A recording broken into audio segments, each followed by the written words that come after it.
It's Tuesday. You know what that means. It's time for Ignition with the AEW Fan Hub podcast team. Tonight, we are coming to you live on YouTube, X, and Twitch. If you're watching on YouTube, please hit the like and subscribe button. It helps us out a lot. Also, please comment in the chat so we can share your thoughts during the show. If you prefer to listen to our audio podcast, you'll be able to find it in a few hours on your favorite listening platform. We're ready to go.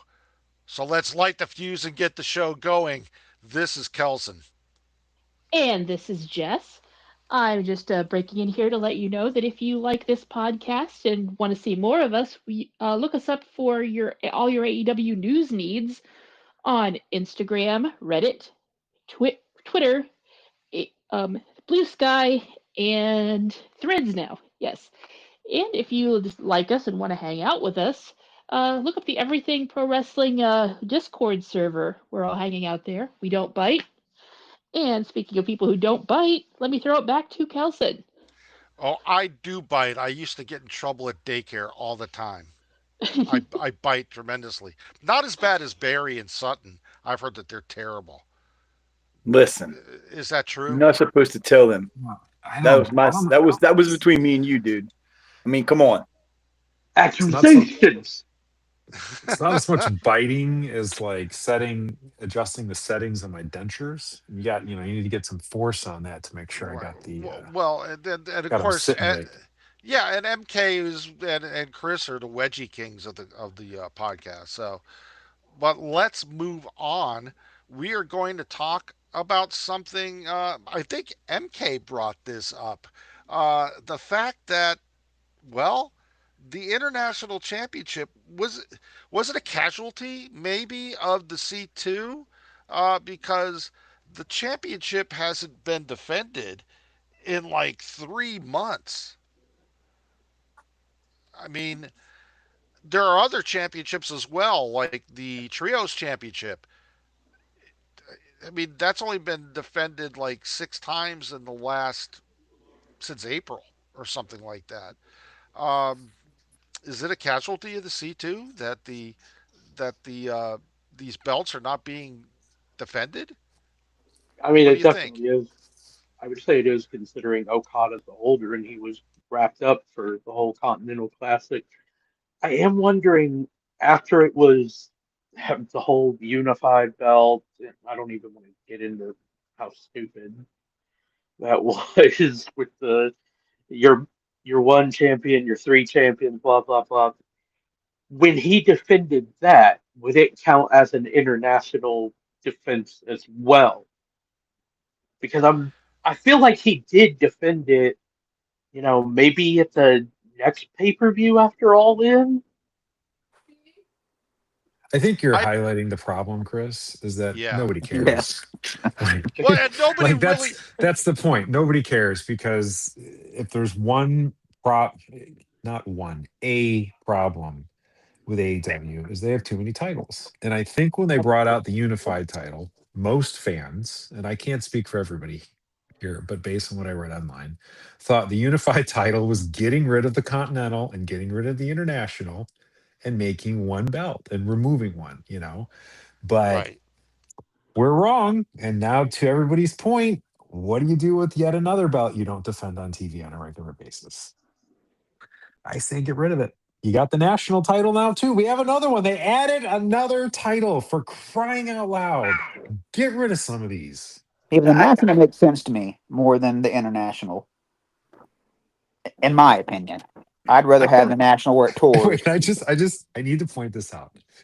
We had an international title. The term is international concept, global, multiple flags on it. What title did they say is going to be defended internationally and across other promotions? The The national. national exactly title. Well, the Does that's original that one that was make any international. sense? Like what? that is the same problem I have. Like that was literally what the originally All Atlantic title was, which dumb name, but still, that's what it was, and it worked well with Pac holding it. He went to other places. They put those up on their YouTube, and then even when it switched to international, you still had that a little bit, and then it just became an AEW specific title, and now you've introduced another title that's what that title was supposed to be. Yeah, Yeah. Tony loves the All Japan Triple Crown. He's tried Well, to recreate it twice now, and it it's doesn't work in just let America it go. though. Yeah, That's just let it go because it was the I Triple think Crown the because all of them were always defended together. It was one title. He wants the Triple Crown, but wants three separate titles, and it's just like no, just yeah, like all right. I need to stop. I'm yeah. it realistically should be simple. World title, top guys, main event, international title, the next guy up. Like that's where it should be, the upper mid, some mid. TNT, make that a TV title, have it defended regularly, have it change hands on a fairly regular basis. And then the national you can use as your workhorse title. Continental, get rid of it, make it where it's in like a briefcase like the G1, winner gets their title match at Revolution. I would keep the Continental belt, and it's just like an Owen Hart Memorial. It's like the Owen Hart tournament belt. You're just awarded it after you win the tournament, like they do the big trophy for the G1. It's fine. It shouldn't be a defended title. No, it shouldn't. It should be yeah. Well, but you defend it in the classic though. That's fine. What maybe the Yes. previous winner is an auto entry or whatever. Who cares? Yes. But it's not a defended title outside of the Exactly. C2. I agree. No, I agree. The unified title, Barry, you said something about the unified title that nobody cared about it. I don't think a lot of people just understood it. It's really Let me pretty. clarify. Let me clarify. When I say nobody cares, it was to your point is like when was the last time the international title was defended or whatever. Once they brought that thing out, it became so convoluted that like who cares? Like just never mind. I'm venting. I don't know why this got No, me so well, worked up. I've got another one for you, Jess. I want to hear your opinion on this too, because I saw that you started to break in, but I wanted to add a little bit more of a fuel to the fire a little bit. The TNT Championship, which is a television championship. When was the last time that was defended on TV? Mark Briscoe beat Kyle Fletcher for the TNT Championship. Since that time, he's had one defense against Daniel Garcia. That's it. Briscoe was not in the C2. Uh, why are we having these belts that are not defended? The Trios Championship I mentioned earlier is another one that is just. I mean, the defenses on that are not even really good. They're just kind of thrown together a little bit, I Yeah. guess you could say. Yeah. Well, well, I did say, I believe we were discussing this last week about all the title belts, and I said if I had to choose one to axe, it would be the trios titles because there's so much potential there, but not much is really done with them. But to be fair to Mark, um, the C2 for the last month or so has sort of been clogging up everything. It sort of dominated the show, which I don't mind. I love the C2. Um, but now that it's over, we should probably get more back into an even swing of things, and we'll probably see it defended.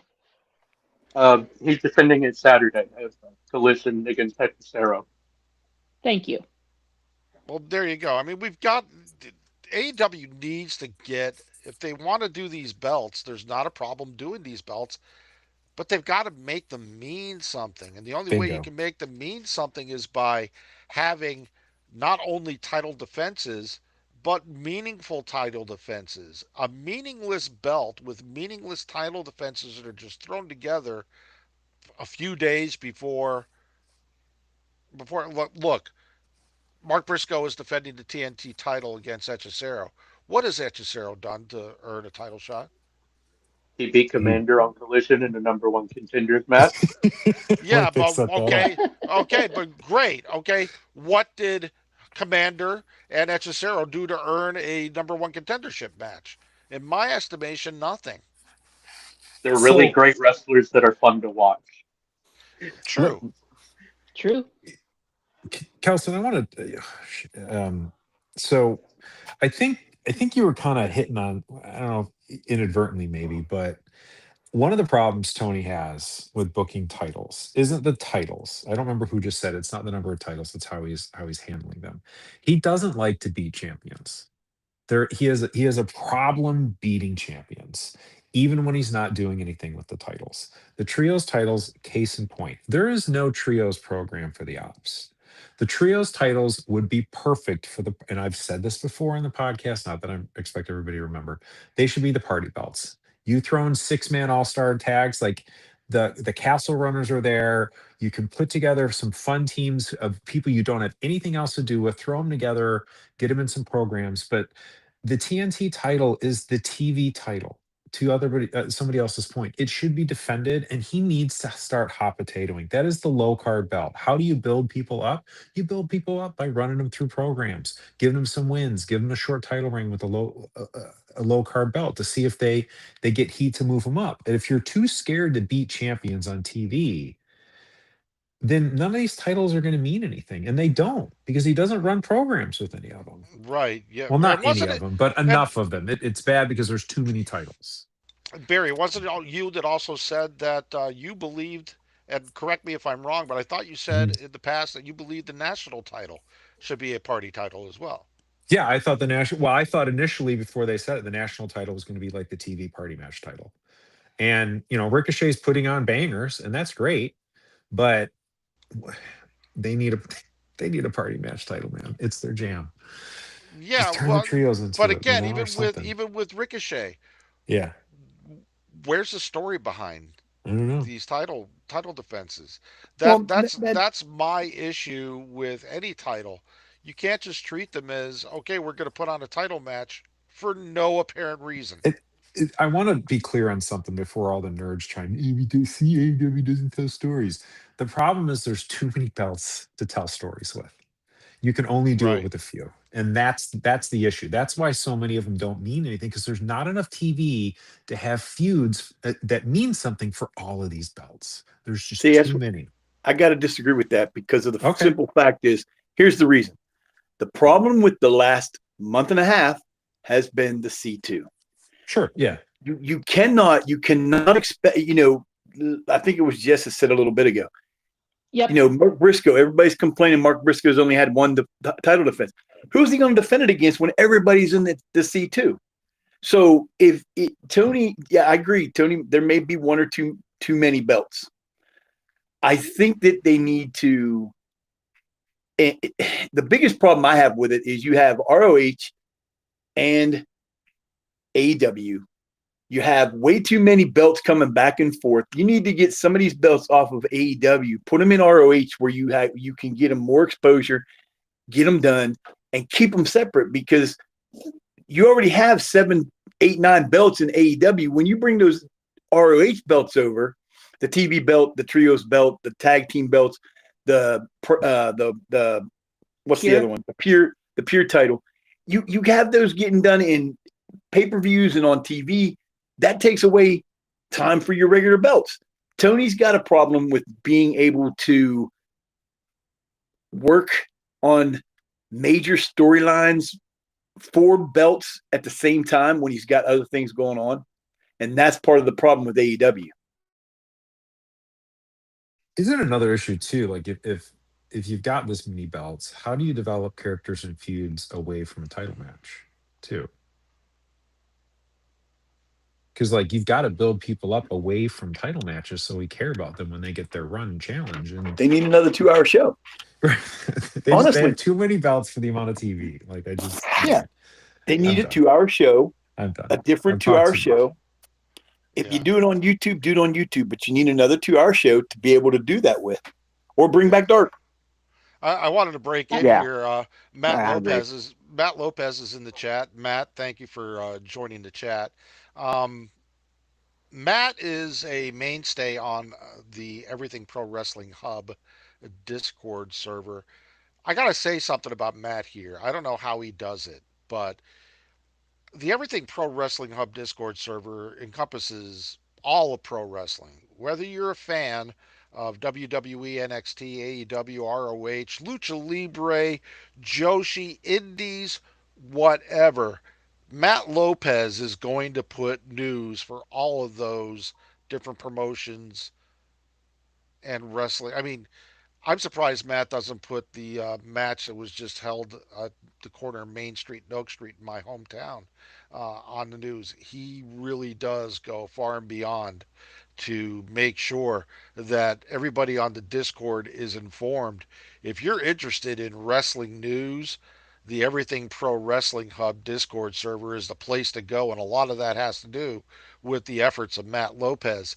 And look, the link to the Everything Pro Wrestling Hub Discord is on the bottom of your screen right now. But if you're listening to this on our audio podcast only, uh, the link to the Everything Pro Wrestling Hub Discord will be in the description.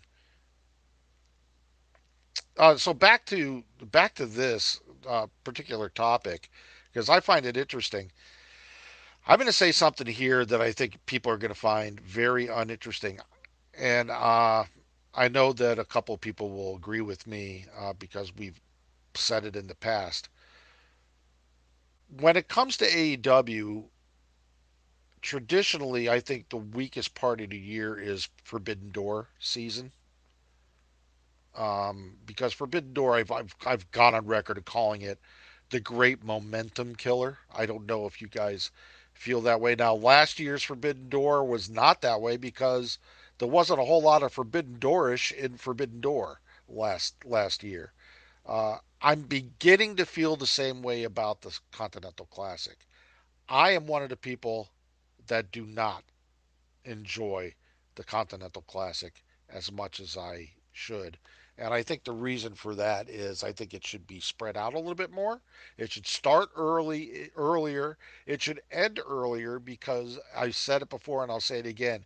You cannot end a Continental Classic qualifying matches to determine who's going to be in the semifinals of the Continental Classic on what was it? New Two Year or days. Christmas Eve, 2 days before the pay per view. That is just not enough time. Sure, the pay per view did really well as far as buys, and it was a great pay per view. The story behind the pay per view sucked. I'm just gonna Well, say it. and the problem with the Continental Classic for me is if you go back and listen to our prediction show, I missed the finals by one person. I had Pac versus Moxley, and the other semifinal, Okada versus Takeshita, was who I picked. The only one I missed was Pac. It's too Right. predictable. It's always been predictable. It's always gonna be predictable.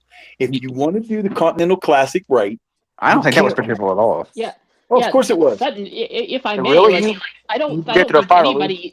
I don't think anybody except for maybe you, Sutton, saw it coming. I didn't. Well, to me, I mean, if I see it coming, there's a problem. I mean, seriously.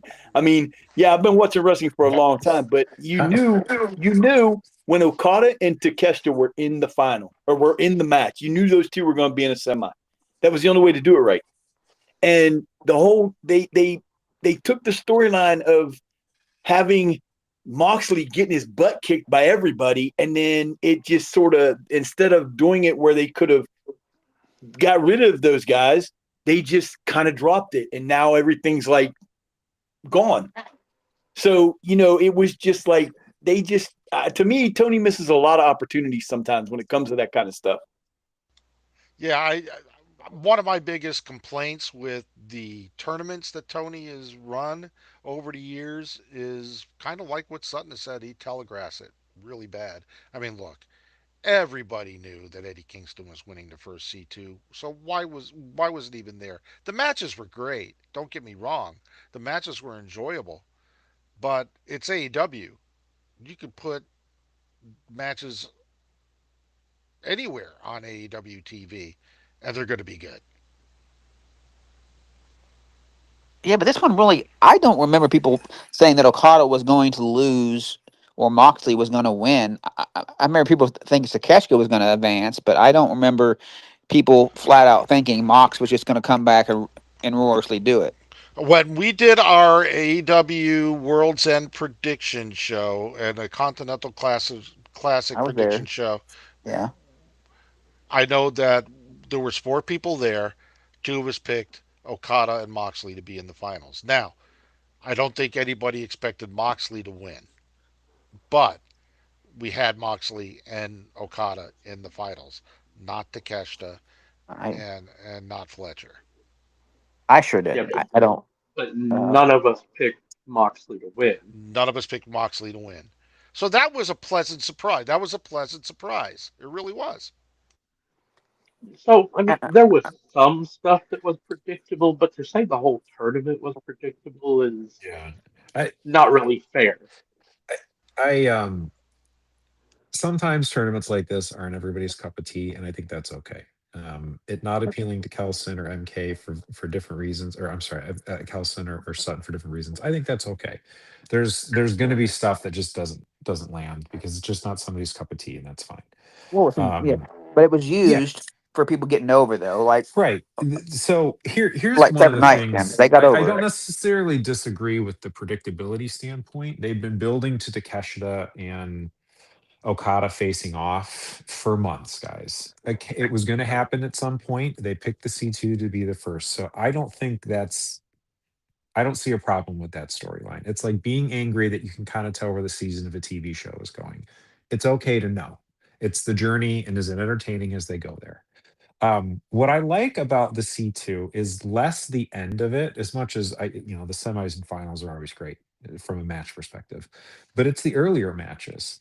Where are the surprises going to happen? And that's the part I love about the C2 the most is the first two or three rounds, there's upsets. And there has to be because he always books it until the semi you can't tell who the finalists are going to be until that last week. Especially like this year, I think for the gold or the blue, the whole you didn't know at all. Like you had to go through that whole episode of Collision to figure out who was going to make it.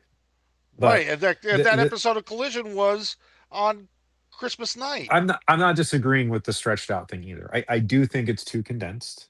I think it's not in a great time of year. Maybe that's why Tony does it because it's traditionally some of the lowest viewed television spots of the year. I don't get it. But I think the strength of the C2 actually is the earlier part. Their surprise wins to get people over. When Jack Perry got that victory, suddenly people gave a crap about him in this tournament. He wasn't just a plug and play guy. And he was a lot of fun to watch. There was a lot of people that were fun to watch because of those early upsets. Because after that's established, everybody knows any match can be an upset. I didn't think Okada was going to lose the match he did to Kyle Fletcher, but he did, and that was great. Yeah, I mean, look at when Speedball Mike Bailey won that match against Fletcher. I Yeah, mean, that literally put Bailey on the map, in my crazy, isn't opinion. it? Yeah, yeah. And that's I what mean, tournament style things like yeah, this can do. They give you I a reason just to put people over outside of a storyline. just do the tournament, start it a couple of weeks earlier, Yeah, I even agree three or with that. 4 weeks earlier, have less C2 matches a week, and end it at least a week before earlier so that we're Okay. not watching on Christmas Eve and Christmas night to figure out who's going to be in arguably the biggest tournament in AEW. Would you prefer it like if maybe they did the C2 the way they did the women's tag team tournament? That lasted quite a while. That was pretty stretched out. I thought It that was too drawn out too much, in my Yeah, opinion. that But that was drawn out too much. I agree. I think they should start it. I don't even know, one of the pay-per-views in the fall, late summer. They should start it after that. Have one match a week in each one. Have the gold on Wednesdays and the blue on Saturdays. Run one every week. You have 10 weeks of shows to do, and make it more drawn out because it would add more excitement because you have that anticipation. Right, right. Well, look, we could talk about this forever, but we do need to move on because it's kind of the same thing. We have the Don Callis family. Um, they've been not as dominant as they've been lately. If I'm not mistaken, uh, Josh Alexander lost to John Moxley in an eliminator match. Uh, Okada, he lost the C2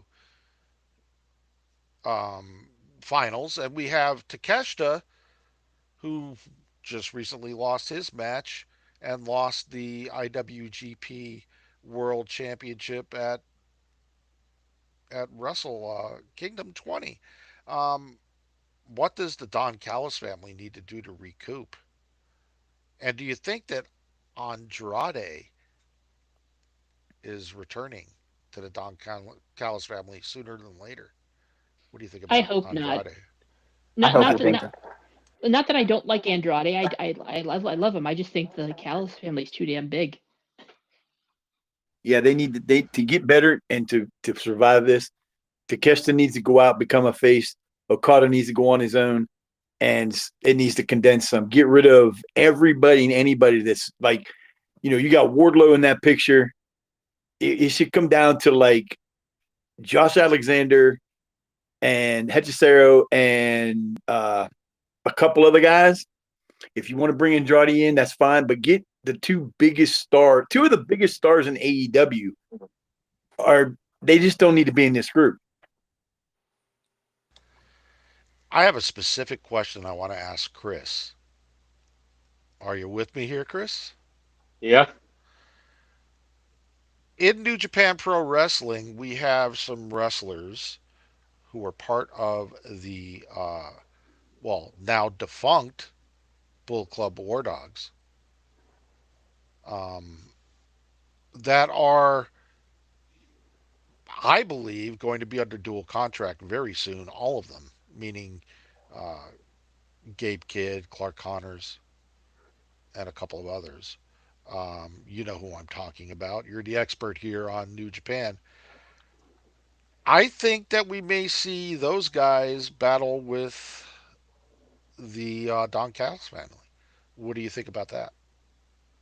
I could see it as a possibility.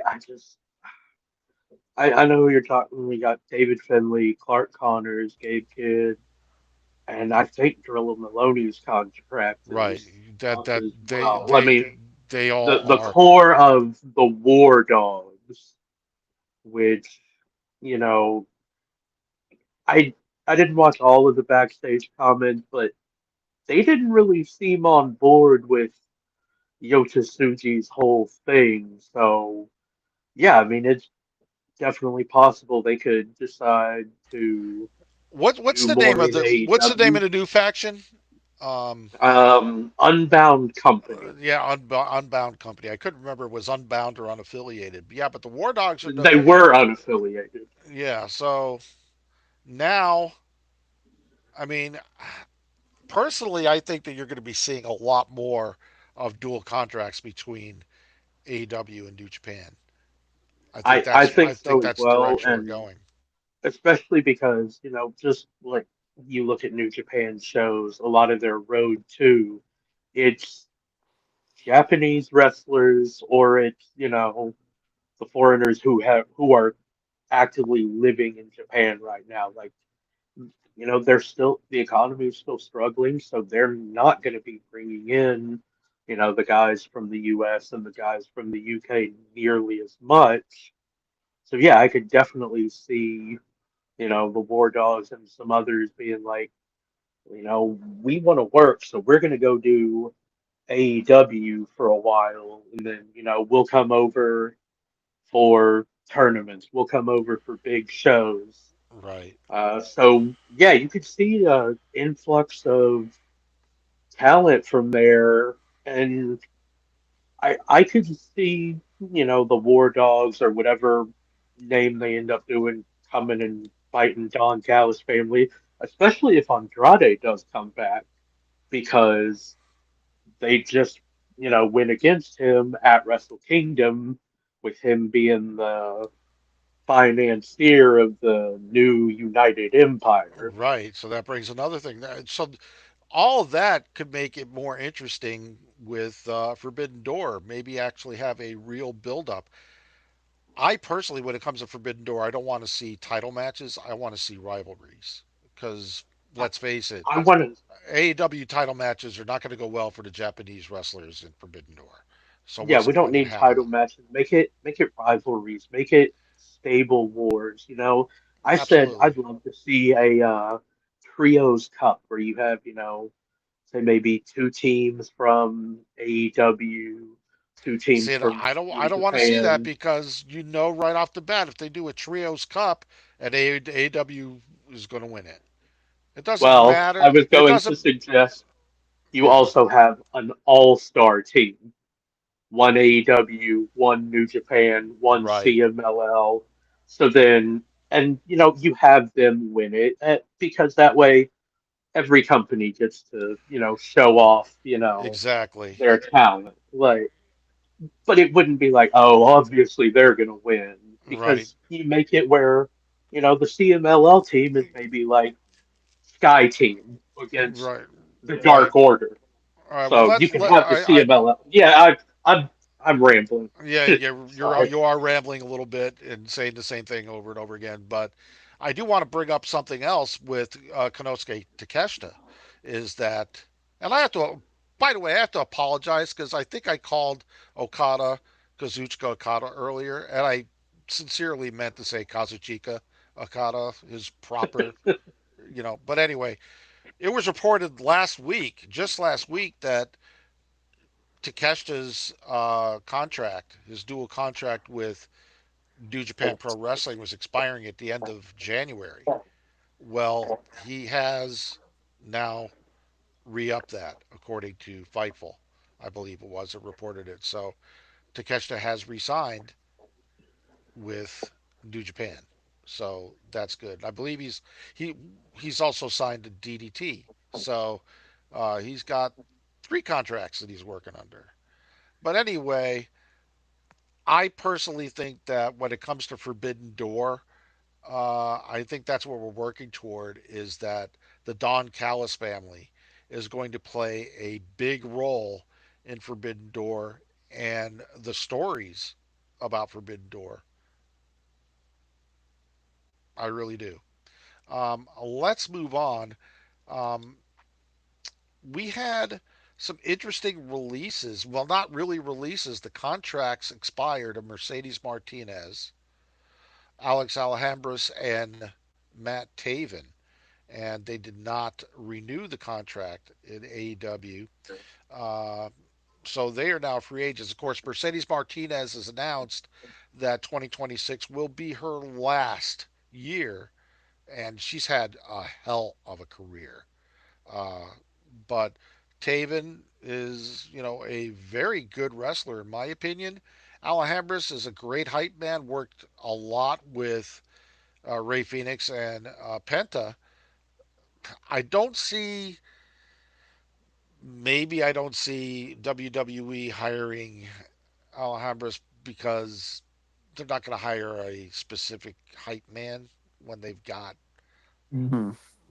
but I could see Taven going to NXT.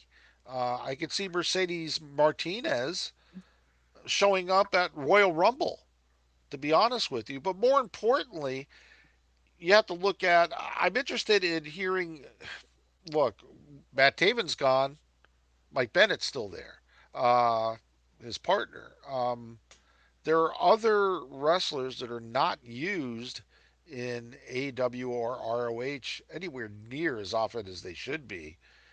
Are we seeing a change of guard here in AEW? And do you agree with it? Because we've also had, you look at the 2025 signings, we've had an influx of wrestlers come in that are appearing on the shows every week.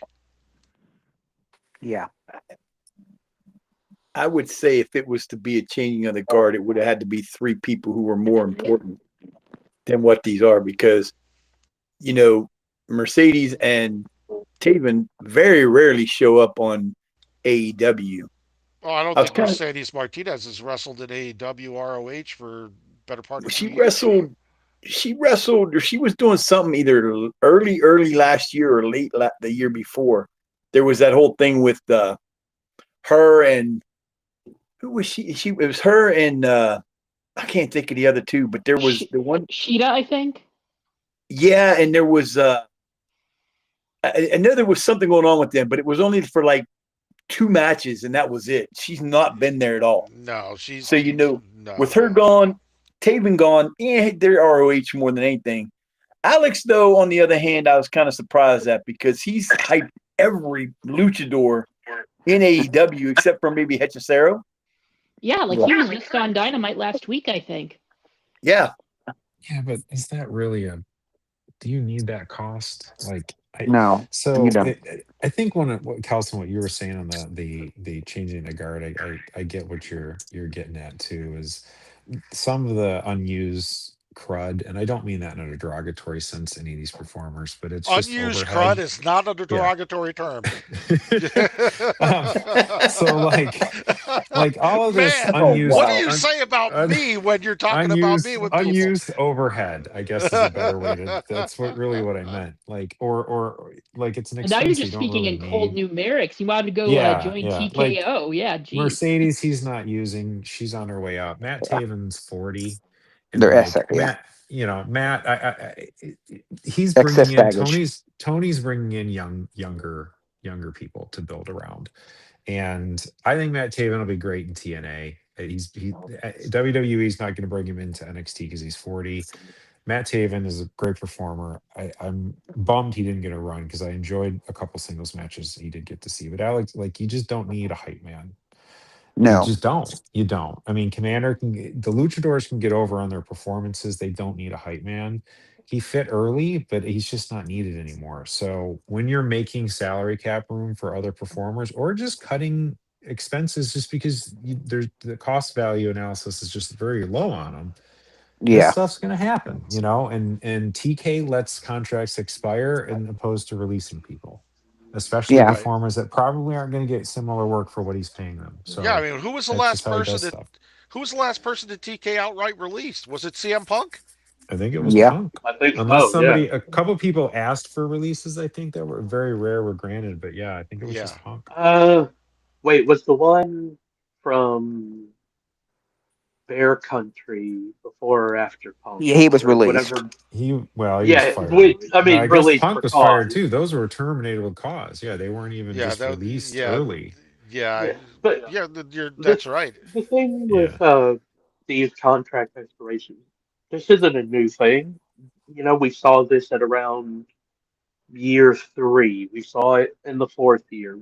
We see it every year where, you know, he signs people to 2 to 4 year deals and, you know, he uses them when he can, but if there's someone who's not really being used and, you know, it- Mercedes Martinez, Matt Taven, they're great talents, but you know, Mercedes Martinez, she's already said it's her last year. Matt Taven, he's not old, but he's older.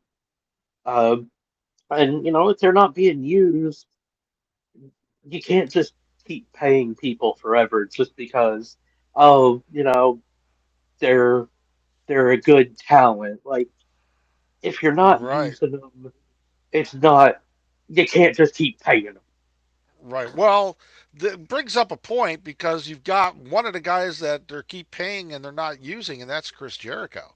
Um, and there's others. I mean, Britt Baker, Well, not Danhausen. anymore. So what do you mean not anymore?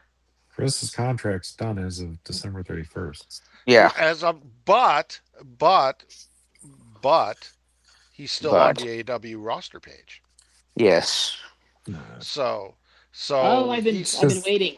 I've been the waiting to talk intern about that this. manages that is off right now. That's why he's still there. You go. But there. anyway, but here's the thing: is it goes back to the point we were just talking about is that there are wrestlers that AEW isn't using. Britt Baker, hmm Nyla Rose. I mean, obviously now Nyla Rose is a different kind of case because Nyla is backstage and she's been very vocal about what she's doing backstage and how much she enjoys it. So that's something you're going to be looking at. But with all the wrestlers that AEW has that are not being used, including Chris Jericho, for whatever reason, is Chris Jericho going to stay with the company and make a big return? I don't know. But he's 55 years old. There's not a whole heck of a lot that he needs to do to cement his legacy at AEW or anywhere else. I don't know Um, if he comes back, I don't see him coming back as much of a wrestler anymore. He's talked about doing commentary. He's talked about being Tony's right hand man a little bit, along with Daniel Bryan, and I could totally see that. But there are some people that Tony does need to release, like Danhausen and Britt. But I Right. really want to see Jericho come back. But Well, as I a No, could see producer, no. Jericho getting a 6 month contract for WWE so he can do whatever he's got to do there, get inducted to the Hall of Fame, then coming back to AEW and being commentary. Everybody hated the learning tree thing, but he could come back and mentor some people because I mean, what hasn't he done? But I could see that how it goes. I just don't think he's going to stay away from AEW forever. Well, there were Jericho. people that did like the learning tree for whatever reason. I personally like this New York Minute part. yes, I I thought kind of those like were the learning tree. hysterical. I like One Learning Tree at important thing with first. Jericho, one thing with Jericho, he's always said he doesn't want a retirement run. Like he doesn't want that, like, okay, I'm gonna Where retire at wait this point. He doesn't want that sting moment. wait a Like minute, wait a minute. You're saying that, but I've not heard that. So where are you getting that from? I've heard this from interviews and other stuff he's done. Like he said he's not really like when he's done, he just wants to it be a match. He just takes his boots off and leaves them in the ring. Not one of these, planned out things like I'm retiring this day or a career versus whatever match. He just wants to have his final match, put his boots in the ring, and go. And that's probably what he's going to do in WWE. Basically, the only reason I see him going back to, like I said, is to get a program that gets him to WrestleMania so he can get inducted to the Hall of Fame, and then he'll end his WWE career like that because he's going to get put in there. But I'm as just long as he's in worried. AEW, he's not. Well, I'm about to I WWE say the worries me most. about how they'll book that, but that's just me. I if I was a betting man, I would bet Chris Jericho shows up at the Royal Rumble, and I would bet he has a match at WrestleMania, possibly a retirement match. Um, I think Chris wants to go out on the biggest stage. I think he's entitled to that, regardless of how the last bit of his run went. But I don't think it's going to be a long, drawn out thing. I think he wants to do some runs with WWE. I would be surprised if he came back into AEW Creative, though. I would not be surprised if he stayed as a member of WWE Creative, either as an occasional on Mm, air talent I or disagree. agent or manager. It's okay. Um, but I would not be surprised if he stays at I, WWE. I I just don't. I don't know. I don't think Jericho and Triple H get along that well. He was always more of a Vince guy, and I think Chris pitches a lot of ideas, and Triple H is probably going to turn them down. I think he's better off with AEW because AEW is more open minded at stuff, and I just don't see him gelling well with TKO. Yeah, WWE bringing in Jericho is doing it to make money off of his retirement tour. He will not be brought in, and then they have to Exactly. figure out what to book with him. So if Well, he goes there, the whole thing is how much money can they make on his retirement tour. Chris will have some say in what that is. That he's not. That's not going to be a one sided thing. But he will not be a performer where there is ambiguity about what he's doing. and if you believe the rumors, Vince might be coming back. Let's I, not go there. But Ugh. I doubt I that, will but say this: there's one thing that we haven't discussed really. We've touched on it, but we haven't really discussed it with Chris Jericho. Chris Jericho is 55 years old, and you know what that means? He's perfect It's for a long he may. WWE main event run because there's nothing that WWE likes more than Hmm. their nostalgia tours. I'm sorry. I mean, it's the He'll be most the next world tribalistic champ. thing that it's a tribalistic thing to say, but Braun Breaker, he made they're it. literally doing the things that killed WCW. Yeah, Exactly. it's not tribalistic if it's true. Braun Well, Baker, even in kayfabe, made a statement this week saying WWE has all these 80 year olds running around, and I got to take them down. Brown's That's gonna beat Punk at Mania for the belt. That's the eh, program they're setting up. that's the program. Uh, I sure hope. I don't know. It if Yeah. is. if he It, doesn't he's if he doesn't get killed by Punk before then, because if he oh my doesn't get god, dropped on his head again, yeah. that Oh botch from Lord. yesterday. That Oh match my, had Oh two God. really scary botches. Otherwise, it was a good match, but those that were Hurricane oof, Rana man. in the quarter was all on Punk. That was Yeah, he was Was it? not Because it looked positioned. like Break. I think He it was on his both because it looked like Breaker slipped or No, tripped up no. or something. If you watch it, and there's actually been some videos about it, Punk's positioning, he had his legs on the wrong side of the ropes for that move, yeah, and I did notice that. there was no way that Braun Breaker or anybody could execute that move because Punk was in the completely incorrect position. yeah. Mm, I mean, it's what a amazing that dick. more botches don't happen, especially in AEW, considering the stuff they try to do. But Well, those were scary. Fortunately, I read they're both okay. But yeah. I mean, look, yikes. when you compare AEW to WWE, I've said this before and I'll say it again. AEW definitely should have more injuries, unfortunately. Yeah, And they should definitely have more botches. Why? Because WWE and AEW, when you compare the actual time in ring, AEW spends over the course of a year, there's literally probably more than twice as much actual wrestling on AEW. When you take the TV shows and the pay per views and the amount of wrestling that is done on these shows, I mean, you're talking about more time spent in the ring is going to result in more injuries and more botches. yeah, It's common sense. yeah. Well, But I'm glad anyway, they're all right. yeah, I did want to go to Willow Nightingale winning the TBS championship. So now she is the women's one half of the women's tag team title holders. She's the TBS championship holder. She's also the Adult Swim booty champion with Orange Cassidy. So congratulations, Willow Nightingale, 3 belts. Um, Mercedes loses yet another belt. I've been on record many times. I know I sound like a broken record. I am not a fan of any AEW talent having more than one AEW belt at a time. So when I look at this picture of Willow Nightingale holding the TBS championship and the women's tag team championship, my first thought is we got to get one of those off of her really soon. Yeah. I was disappointed. I love Willow, but I thought there were some better people to eventually put it on. And I really thought that the TBS title was going to be the last one to fall, but I was wrong again. Well, look, I know that we've had our discussions about Mercedes Monet. I think I called her Martinez earlier, but Mercedes Monet. And look, I don't care what anybody says. She has worked her tail off putting people over. I mean, everybody that goes into a match where Mercedes Monet in 2025 has come out looking like a better wrestler than they were going in. And I will die on that hill. Maybe in 2024, she got off to a little bit of a rocky start with her promos and her wrestling matches, especially the one with Britt Baker. But I will die on the hill saying that Mercedes Monet makes wrestlers better. Oh yeah, she's dialed in now. Sutton, have you come around on Mercedes yet? No way.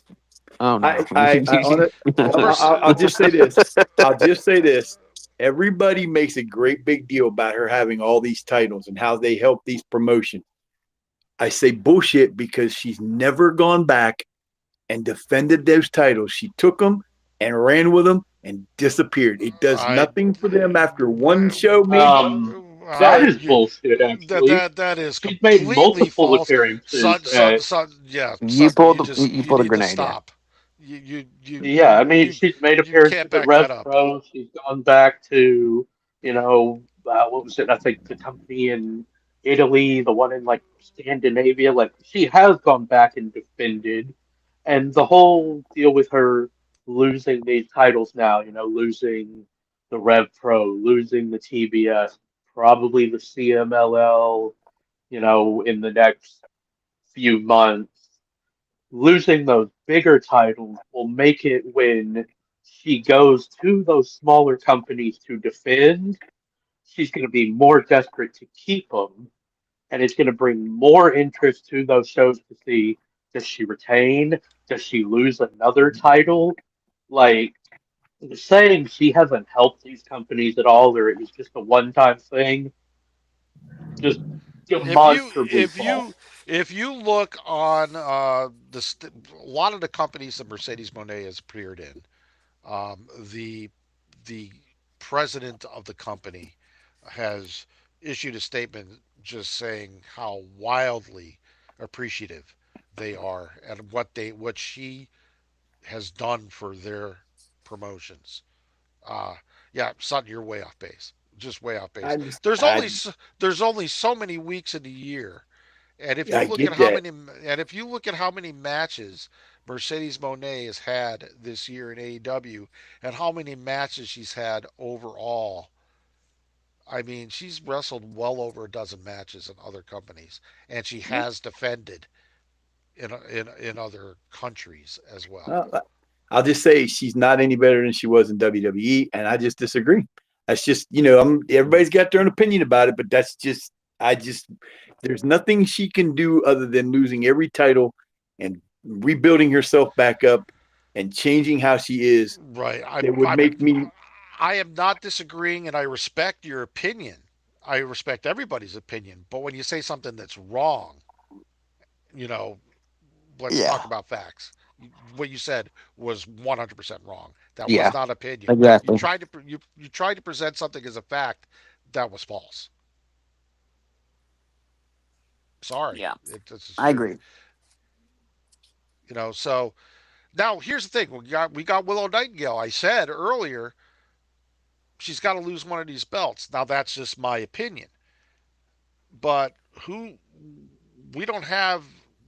When you look at Chris Statlander, maybe you have Tekla as a contender there. When you look at Willow Nightingale and Harley Cameron, I don't really see any contenders that have been built up for well, that. that's too because of the C2. I mean, you didn't have time to do anything else. Sure, sure, They've I had one agree. title defense.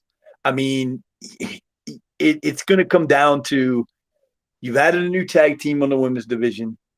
You've got some good tag teams that came out of this. It wouldn't be hard to start a program with them. I think that's the one honestly, I think she's going to lose them both quicker than you might think because I don't see her being the TBS title for very long. And like you said a couple weeks ago, I think that they're not the ultimate tag team. They're just not been together long enough, and they just They're don't gel filler. enough for me. Yeah, and until it was fun that they won it because they're the fun team. They're the ones that everybody was behind because of how much fun they are. Right. Of the two, for me personally, I like Harley Cameron better than I do Willow because Harley to me has so much potential and she has so many things that she does to make her stand out. Hmm. It just I have a feeling that if to me, I think the team to beat them will probably be what do they call them now? Penelope and or that group. They're called they Oh, gave them a name. Mega mega powers, right? problems. There you Mega go. I think problems. they're going to be the one to take them. I think No, I I really agree. think They they will. should. They. Yeah. In my I opinion, it's time to put something on Megan Bain, whether it be a singles or a tag. It's something. She's dominant. She deserves something. And she could be the one to take the TBS title. Honestly, I was going to say that. yeah, that makes Yeah, more I sense to me, son. I think the easiest thing to do is have Willow do the whole open challenge deal for the TBS title.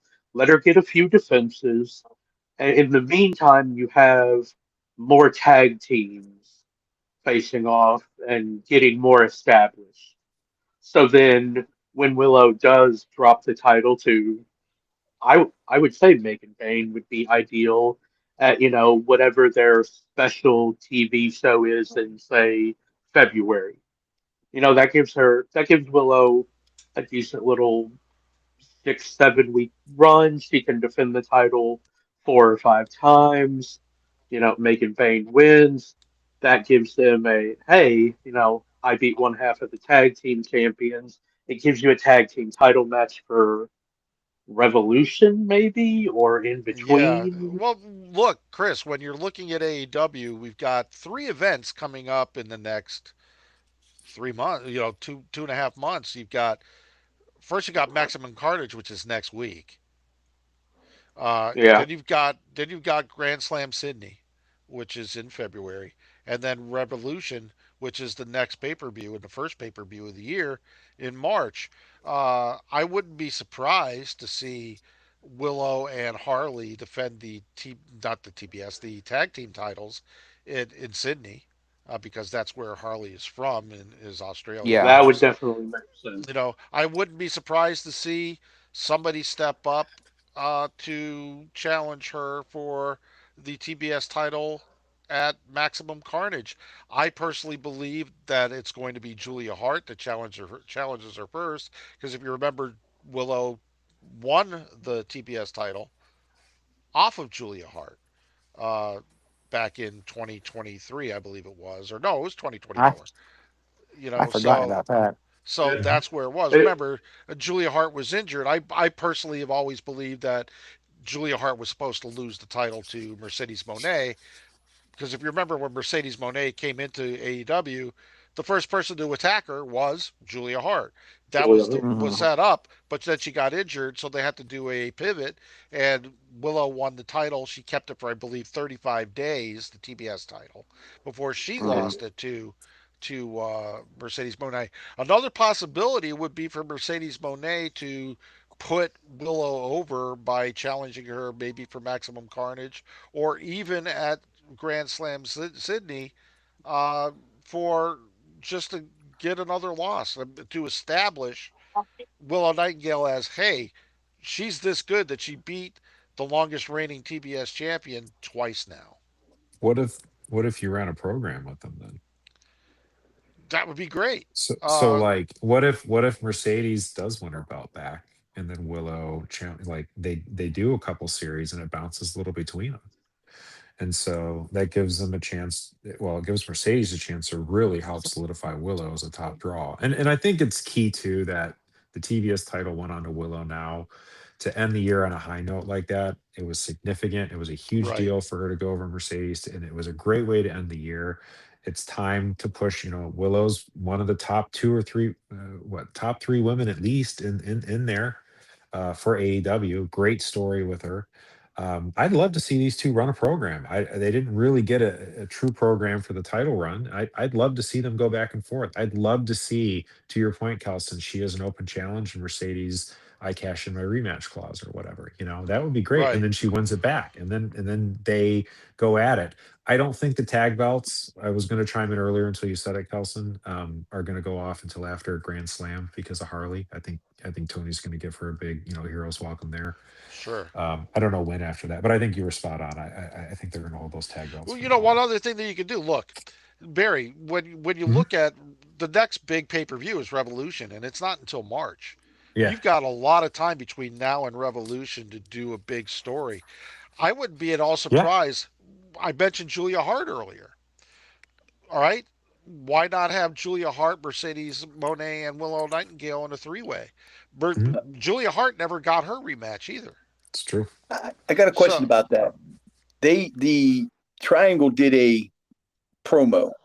You said something about Chris Statler and probably be Tekla be the next one. That kind of is what she did in that. Who did Sky Blue and Julia challenge her? Was it just a basic we're gonna kick everybody's ass in the tag division? Because I don't remember that part of it. if they challenge somebody, I don't remember it either, buddy. Yeah, because I know they did it on the last show, but I just didn't remember if they had come out and said they're coming after the tag titles or I, not. I think that what they were doing on that particular promo was just echoing Tekla. Hmm. I think Tekla needs to be the leader of that group more. She's a better talker and stuff. I wouldn't mind seeing Tekla and Julia Hart be more of a tag team and see what they can do together. Yeah, I was really upset that Sky Blue did not get her title. I would have much preferred for Julia and Sky Blue to win the initial tag team title simply because Sky Blue has been there since almost the very beginning of AEW, and she's never had a title, and she's a workhorse, and she's really good. And I just for that reason alone, I really do feel like Sky Blue needs a title. I would be surprised if maybe you're right, MK. Maybe Tekla and Julia Hart team up, and Sky Blue goes after Willow. I thought the I always like to call them the evil doll twins or whatever. I thought they were going to be the ones to take the belts. I don't know when, but that was kind of who I had in my mind would be the next winners at some point after Grand Slam. Um, but I agree. I'd like to see Sky get a belt. I also I know Tech was with the group because of her charisma, but I would like them to give a chance for Julia Hart and Sky Blue to talk on their own without the monotone twin stuff because that's just it does nothing. It's just bad. Yeah, it really But is I'd like, bad. I'd like to see, does Sky Blue have any charisma? She seems to in the ring. Like, what is she on the mic? Give Julia was starting to get, some character after they split when Malachi left, and then she's in this group now. I'd like to see them flesh the three of them out a little bit more Yeah, I agree. outside of I Tekla. Yeah, what remember the movie The Shining with Jack Nicholson? They had those two little girls standing at the end of the hallway. That's what the Sisters of Sin remind me of. They're kind of they're not scary, but they're kind of yeah, like disturbing. I guess is the best way of putting it. yeah. But they don't Creepy. really do much. Yeah, I think they're trying to do like a whole weird sisters from Macbeth kind of thing, because in that they would sometimes talk together, and then sometimes they would, one would start and the other would finish. I just don't think it's one of those things that most people are really getting, and so it just seems a little clunky and strange, and the whole Eh, monotone. It's not working for them. Look, I'm a big fan of Julia Hart. I'm a big fan of Sky Blue. But I'm going to be honest Same, with you. same. It's just their promos. They're just not working. It's almost uncomfortable to watch them. Just monotone say I could stuff and honestly see Sky leave. I could see her go out on her own. yeah, that's true.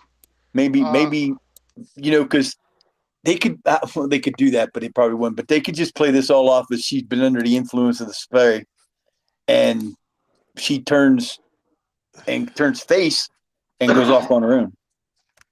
Just give them or some teams with their character, best friend man. Queen Aminata. You know, Yeah, so we get just the give them chemistry some going. character. There's no reason that Yeah, that Tekla could is work. the only one that's bombastic. Like Yeah, if just Sky let them Blue's got talk something, normally. give her. It's like, what I'm gonna do after that. Just like shrug off the stupid doll stuff. Enough of this. And just cut a promo. Let her go crazy. See what happens. Yeah, let them Absolutely. just talk how You they don't know what they can do, normally and would. yeah, Let them. give a chance to succeed or fail. I mean, it's as simple as that. I'm really interested because the women's division right now is wide open. Hyann and Maya World are wonderful, great additions. You've got Zeta Steel and Story Denali. You can't forget about her in Ring of Honor. Um, Lena Cross is apparently coming really soon. There's also a chance for Charlie or Dakota Kai to come over. It's going to be interesting. It's going to be interesting. I think the women's division is poised to overtake the men's division as far as what's drawing the most interest. I'm sorry, but I really do feel that because it's new and it's fresh, and they've got until the middle of March to really work up some really good programs. And AEW and Tony Khan, they really need to pay attention to the women's division. I really do feel that because they've got a good roster and there's more coming. I really believe that there's more coming, and we'll see where it goes. Well, let's go on to our potpourri section. Does anybody have a potpourri? Anything that they want to talk about in the pro wrestling world? Or if you want to talk about what you had for dinner last night, I guess that's fine too. I do. Go for it. I wanted to bring this up when we were talking about it, but I didn't get a chance to. I think we may have all been duped.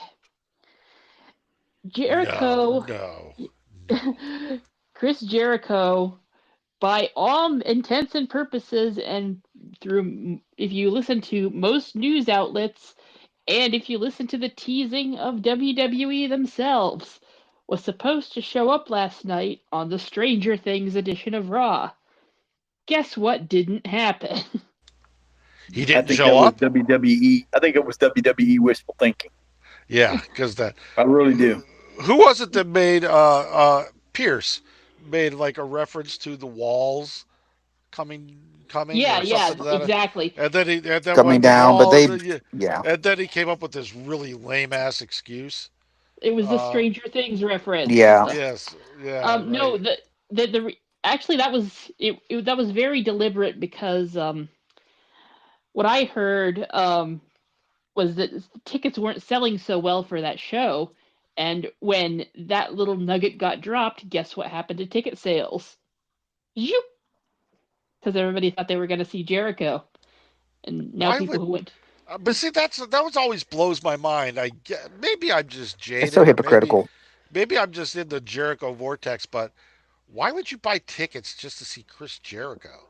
I don't know. I don't It understand it. Well, to be honest, but it's it's a so tribal Um, thing. hypocritical. It's a tribal thing because WWE fans honestly think that if Jericho shows up and they get to go see him, it's getting one over on Tony Khan because we've seen, But it's that's it because they want Jericho back in WWE so that they can say, look, the AEW must really still suck because now Jericho came back to us. Well, I will say this, Sutton, and I mean this in all sincerity, and I don't mean this in a disrespectful way.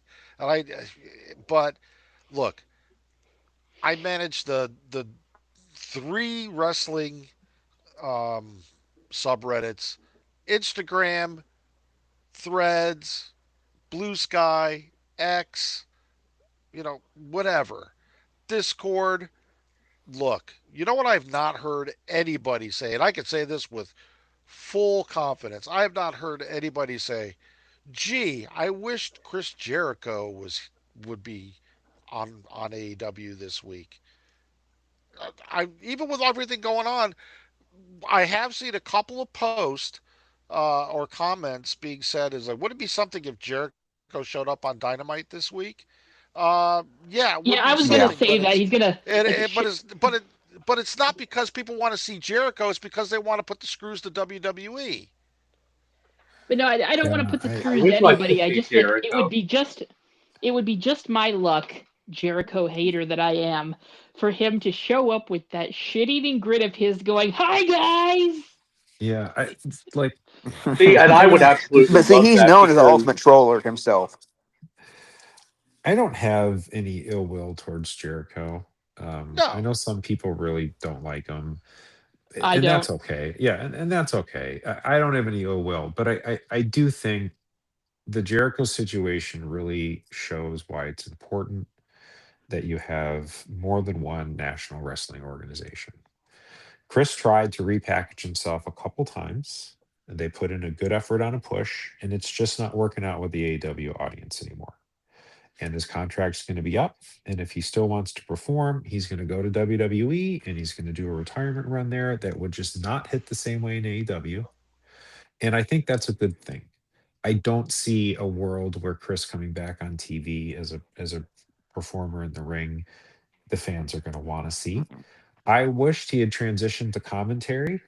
I really enjoyed him when he used to do that as kind of a heel Bobby Heenan type commentator, but he wants to do other stuff. But again, I think this shows why it's good you have two promotions.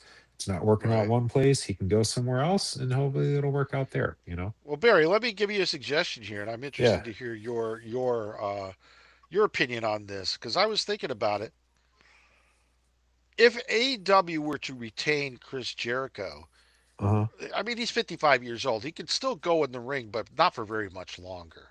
Right. But I think, I've heard people say commentary.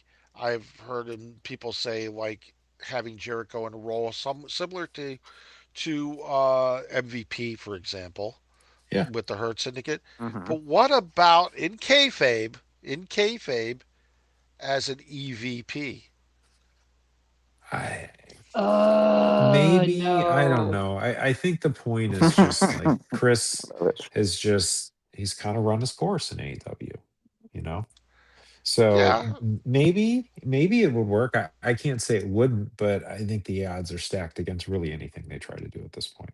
That's no, my I, opinion. I respect that. Yeah. I respect that. No, I I get could be it. convinced otherwise, but that's just kind of how I I'm see kind things. of the Yeah. same way you are. On one hand, I mean, I think that is Chris Jericho as Chris Jericho, the ever evolving wrestling personality, may have run his course, but Chris Jericho, Actually, if he was just Chris Jericho as Chris Jericho, I think that would actually be interesting. Like no gimmick, like that's just Chris Jericho, and like that's his shtick. That could be funny, but I yeah, get your just point.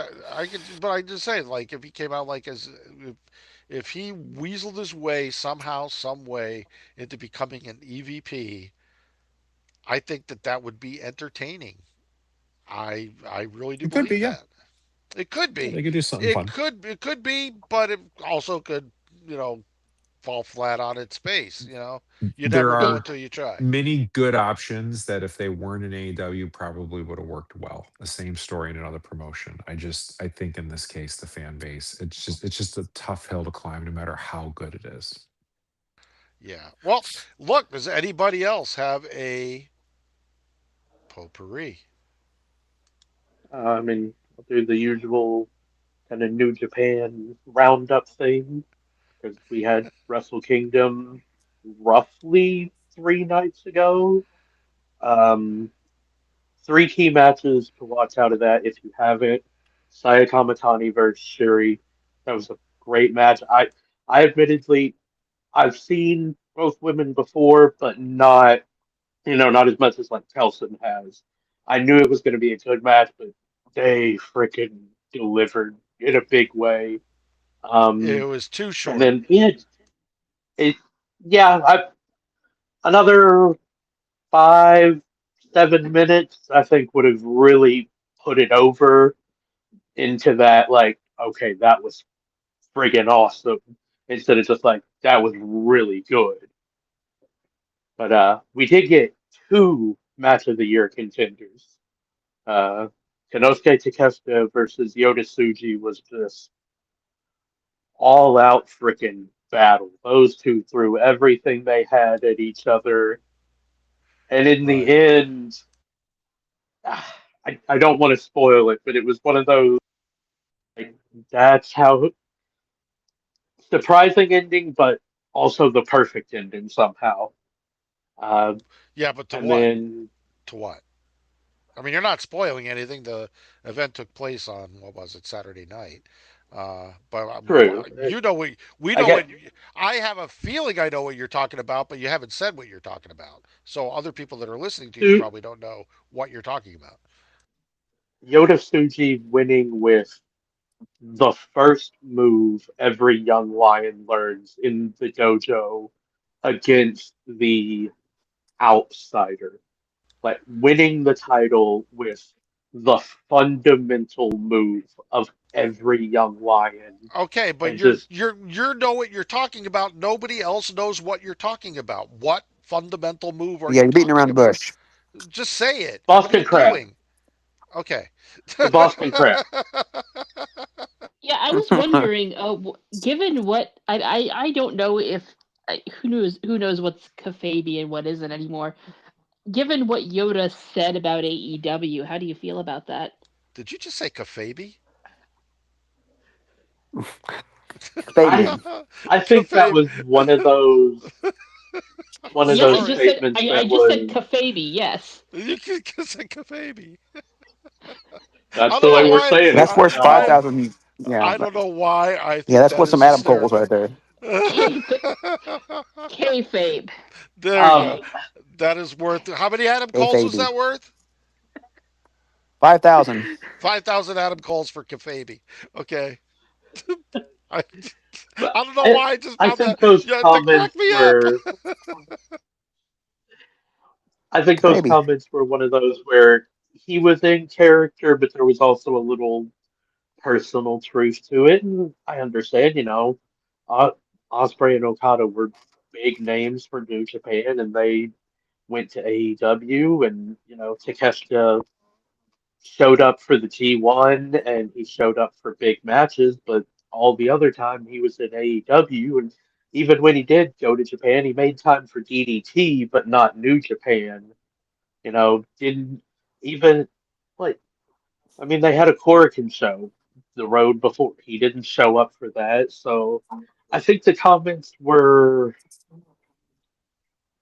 a little bit warranted, but definitely character more than like outright disdain for AEW itself. Oh, like Right. what Braun Breaker said. Well, let me ask this: how many people watch Wrestle Kingdom 20 that's here? I didn't, It but I was read about a it. Yes or no it was a question. How? pretty insane number. I mean, No, No, I the mean, how dome many was I did people? sold not. out. How many people in the podcast watched Wrestle Kingdom 20? I guess I should Oh, have. oh, sorry, I I did, did of not. course. I didn't. I will eventually, but I didn't. I didn't. I was too busy learning how to mispronounce kayfabe. There you go. Kafabi, It, Kafabi, if whatever. you don't have time to Kiffleby. watch the whole show, which I understand people don't, I would say the three matches to watch: Saya Kamatani versus Shuri, Kinosuke Takeshita versus Yokosuji, Hiroshi Tanahashi versus Kazuchika Okada, because eh, that was one of those matches. If you know the history, it meant Right. so much, and some of the tribute moves that Tanahashi did to Shibata and Nakamura mean that much. But even if you, I think it's one of those matches, even in a vacuum, just on its own, it was really good. Like, they told a great story, and knowing their history just enhances the story of the match they told. I do want to break in here because EPW show is in the chat, and he did say that he enjoyed Wrestle Kingdom 20 and said hello to everybody. If you EPW show was on. Conrad was on the podcast last week. We enjoyed having him. He was doing his own podcast earlier tonight, and I will be, after this show is edited, I will be going and checking out that podcast. He did say that Aaron Wolf and Evil was a good match too. He enjoyed that. Um, if you go on to Everything Pro Wrestling on YouTube. You can check out EPW Show's podcast. And of course, he is our partner on Discord, and Conrad's overall just a great guy. Everybody that participates on the Everything Pro Wrestling side of the hub is just outstanding. I enjoy their shows. They're very well organized. They're very funny. I do enjoy Conrad singing. He does not do it often enough. But anyway, uh, yeah, I did watch Wrestle Kingdom 20. I watched the first two matches, and that was really, I really, I, I'm not a big. While I respect New Japan Pro Wrestling, I am not a fan of their matches. They're just too slow and plotting for me, my personal taste. I was very invested in the Saya Kamatani and Shuri match, and so I watched that and went to bed. And I have not watched anything else. I probably will go back and watch the Takeshita match, and I'm pretty interested now in checking out the Wolf versus Evil. Isn't Evil also one of those guys that may not be available? I think he's His contract's leave. coming up. Yeah. Yeah, but Yeah, his is coming but up to, in like a few yeah, months, I think. but I'm pretty sure. Correct me if I'm wrong. I've heard that Tony Khan's really not a fan of Evil's work. I don't. Evil's really one of those guys. He's a good wrestler, That's but correct, Kelsey. all of the House of Torture stuff, I think, has overshadowed his wrestling ability to a point. And the Aaron Wolf match for me, it was one of those. I liked it because in the end the good guy won, but there was just so much House of Torture BS throughout. Like it kind of just one of those like, okay, I'm enjoying it. Now I'm hating it. I'm enjoying it. Now I'm hating it. Right. Yeah, Kelson, Um, you're correct. Tony's not a fan of his work. Both I thought I heard Brian that Alvarez somewhere. has mentioned that a couple times. Sean Ross Sapp a couple times too. Yeah, he's not Tony's not a big fan. That's interesting because I have really not heard Tony being reported saying I'm not a big fan of this person very Yep. often. Yep. yeah, I mean, Uh, I really enjoyed Evil when he was with Lij, but yeah, he's one of those guys who the House of Torture stuff has hurt his overall ability. I think. okay. Well, does anybody else have a potpourri that they want to share with anybody? Share with us. I know I already. Oh, I go have ahead. one. Go ahead. I already went. You go Oh, first. I have one real quick. I was very disappointed that AEW did. Sorry, WWE did not let Nakamura go at least over to Kingdom to Wrestle Kingdom and at least be visible. He's a low level guy. I thought it would have shown great respect to let him go over and at least watch and be seen. But that's how things work sometime in business, I guess. Did Putting the screws to Nakamura? AEW was more important. Yeah, well, I don't know if it was putting the screws to AEW, but did Nakamura say that he tried to do everything he could to get over there, but he was booked in matches all of a Yeah, sudden? I guess. well, he wasn't booked in matches. He was booked They to had him do a one a minute segment. 1 minute segment.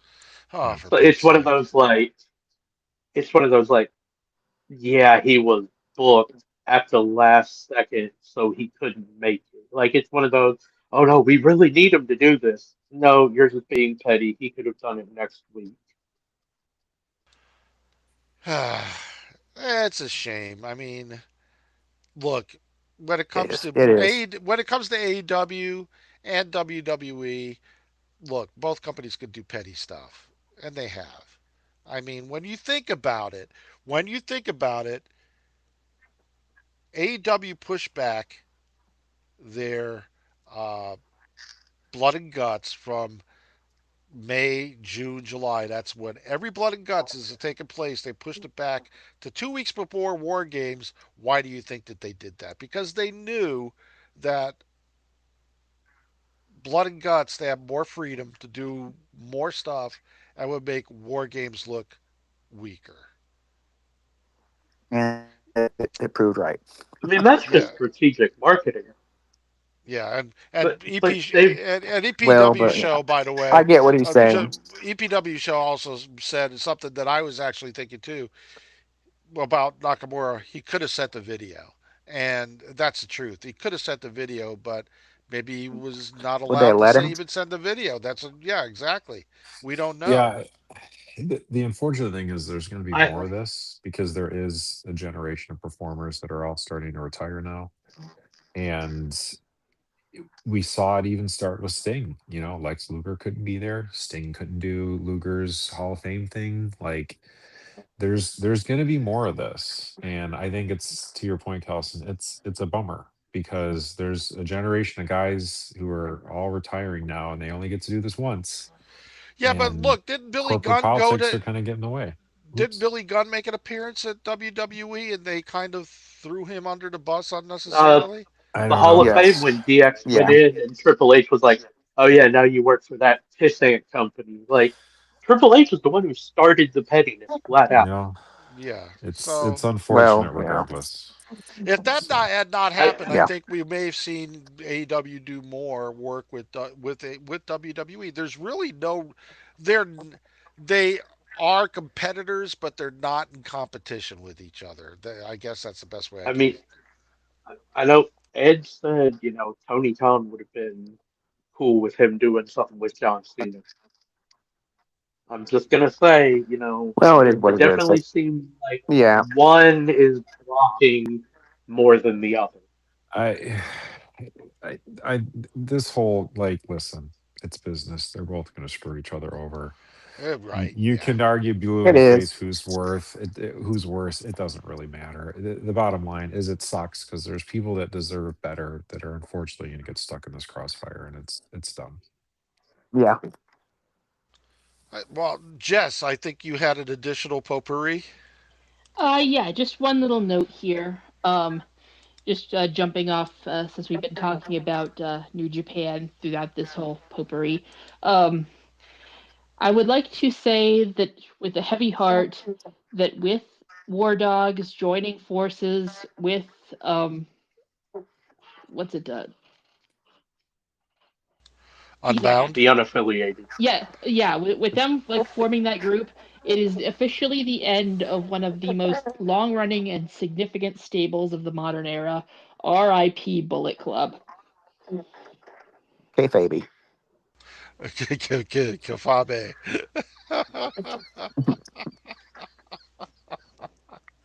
Oh my God. That's the what is that Italian? I think it's French. What is it, Yeah, Jess? You're the one who made it up. cafabe. Hey, it's a cafabe. It's French. It's Italian. It's a Wait, Cafabe. kafabe. I thought Kayfabe. Yeah, it's Italian. I Mafangu. thought K Yeah, I thought Case Babe was the new announcer AEW hired. unless it's cafabe, and then it's That's Spanish. Kfabe is not a new announcer. It's Chris Yeah, Jericho's new that's his gimmick. new that's his new gimmick. New alter ego. Kayfabe. He has like a pencil mustache and he wears like a Kayfabe. matador cape for no And reason. it's a Kfabe. He's always handing out skewers, like pork skewers, everybody for no reason. You want a kafabe? You Kayfabe. you are never gonna live. I don't know what it is with the women on this podcast say some of the damnedest things. Can we just Between create the greatest They comedy do. wrestler of all time? Kafabe. hey, it's a Kfabe. It's a Kayfabe. kafabe. This is my brother No, wait, Luigi. Kelson. Every time he walks into the room, everybody has to stop and go, "It's a kafabe," and then go It's a back to No, whatever you, he's you, talking you about. got Kayfabe. you can't get away without Dude, saying you could you got you to could do the get that Kafabe you could get song. that over with the crowd. Like everybody would Okay. wait. Here it is. Okay, it's a It's a kafabe. Kafame. Chris Jericho. We have just written. AW needs to keep Chris Jericho just for the Kafabe gimmick. We have just written the Guys, Kafabe gimmick. He would kill it. I He would kill I it. am He try wears I it's am trying to say goodbye to Bullet Club, and he's got you guys. he's got a But pencil mustache. He wears a beret. He has a black Say beret, and he wears Kayfabe a to him and it'll be all matador right. You know what, for no Jess? reason. I need comedy. I already cried enough when Tanahashi retired. I oh, don't want to be jeez. sad about Bullet Club being gone too. Let There us you have go. these laughs. There you go. It's a Kafabe. Kafabe. I tell you. Yeah, come on, babe. Next week we are all doing I'm Italian, so I can do it, but next week we are doing the entire podcast in really bad uh Wait, Accents. Yes. you got Italian But what you know what Italian his you theme could accent. just song's leave going it to up be, to right? very bad Kayfabe. accents because I have a very good German accent, so You I you would know go what his that way. theme song's going to be, Oh, right? okay. Kafabe. Oh, No, no, it would Whoa. be when No.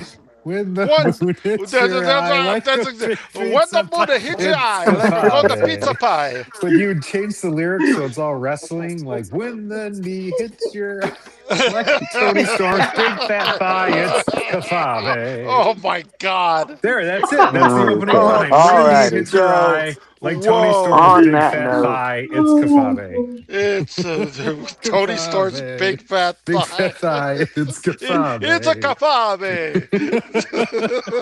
We got to get that on commentary. Oh my God. Danielson's next time Tony Storm gives somebody the button in the corner, Danielson's like, "Hey, that's a Cafabe." Tony Khan, you can mail your residual check for this idea to AEW Fan Hub. We just named the hip attack finisher had to go in a coffer too. It's a the kafabe. Cafabe. Thank you, Jess. Thank you. And You're welcome. We need more women on this podcast. We really do. Because they say the damnedest things. Oh, what was it with? Oh, we're gonna get letters All about right, that. son, we Well, got to wrap no. up. My dogs are walking around demanding to be let out. Yeah. Well, I have a very short kayfabe. Kayfabe. Listen to me, Jesus, potpourri. It's Kafabe. It's a kafabe. Apostoli. Just a very short one. It's not really a Yes. discussion, but I think it goes with it. Pro Wrestling Eve is doing a show in March called uh, uh, uh, what is it called? I can't remember. Wrestle Queendom. Oh my Somebody God. It's reboot called Mary Yeah, Capabe. Kelsey yeah. real Will quick. yes, the brain of art. Will Osprey is a producer for It's Pro called Wrestling Kafabe. for Pro Wrestling Eve. They are building a really strong uh, card for this. Miyu Yamashita was just announced today. Harley Cameron, I believe Alex Windsor, uh, you, uh, Dakota Kai is in it. Chris Statlander is in it. Uh, this is going to be a fantastic show, and it's accessible because their shows are they're in England, so they start in the afternoon, like 3 o'clock in the afternoon. So, if you love women's wrestling, this would be a great show to watch. And that's that. MK, you need to mute, buddy. Um, anyway, that's our show for the week. Thank you for uh, watching and listening, and we will be back next Tuesday night at 8:40. Conrad, you're welcome to join us next week. Please do. Please do. We loved having you. We Yeah. really did. Yeah, it was great Yeah, having you last week. it was so much fun. I really did enjoy it. I'm not just saying that because you owe me money or I owe you money. That was a kafabe. Um, I was when you were saying earlier, oh man, what's it called? And somebody goes, it's called Kafabe. I lost it. Uh, I don't know. I don't know who It's said it. They just just said it. It's It's Kafabe. it's